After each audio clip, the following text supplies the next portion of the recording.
அஸ்ஸலாமு அலைக்கும் வரஹ்மத்துல்லாஹி பரகாத்துஹு. பிஸ்மில்லாஹிர் ரஹ்மானிர் ரஹீம். அன்பான சகோதர சகோதரிகளே, எல்லாம் வல்ல அல்லாஹ்வின் நல்லடியார்களே, இன்று நாம் காண இருக்கும் தலைப்பு கையளவு தர்மம் மலையளவு கூலி. தூய்மையான சம்பாத்தியத்தில் மதிப்பில் குறைந்த பொருளை சிறிய அளவு தர்மம் செய்தாலும் கூட அதற்காக இறைவனிடத்தில் மலையளவு நன்மைகளை பெறலாம் என்று நபிகள் நாயகம் ஸல்லல்லாஹு அலைஹி வஸல்லம் அவர்கள் கூறியுள்ளார்கள். கையளவு முதலீட்டுக்கு மலையளவு லாபம் என்பது உண்மையில் பெரிய விஷயம்தானே.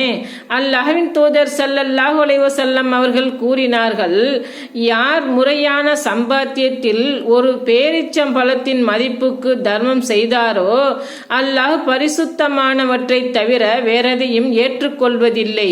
அதை நிச்சயமாக அல்லாஹ் தனது வழக்கரத்தால் ஏற்றுக்கொண்டு பிறகு நீங்கள் உங்களின் குதிரை குட்டியை வளர்ப்பது போன்று அதன் நன்மையை மலை போல் உயரும் அளவுக்கு வளர்த்து விடுவான்.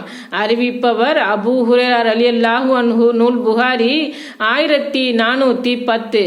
ஒரு நோன்பையும் ஈராண்டு பாவம் மன்னிப்பும். ஒரு நோன்பும் ஈராண்டு பாவம் மன்னிப்பும். அரபா நாளில் நோன்பு நோற்றால் 2 ஆண்டுகள் புரிந்த பாவங்கள் மன்னிக்கப்படுவதாகவும், அதேபோல் ஆசுரா தினத்தன்று முஹர்ரம் 9, 10 ஆகிய நாட்களில் நோன்பு நோற்றால் 1 வருட பாவங்களுக்கு பரிகாரமாக அமையும் என்றும் நபிகள் நாயகம் ஸல்லல்லாஹு அலைஹி வஸல்லம் அவர்கள் அறிவுறுத்தியுள்ளார்கள்.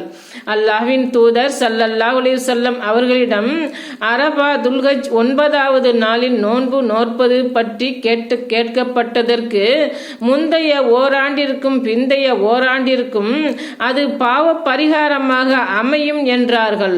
ஆசுரா முஹர்ரம் 10வது நாளில் நோன்பு நோற்பது குறித்து வினவப்பட்டது. அதற்கு அது கடந்த ஆண்டின் பாவ பரிகாரமும் ஆகும் என்றார்கள். அறிவிப்பவர் அபூ கதாதா ரலியல்லாஹு அன்ஹு, நூல் முஸ்லிம் 7152. அஸ்ஸலாமு அலைக்கும் வரஹ்மத்துல்லாஹி பரகாத்துஹு.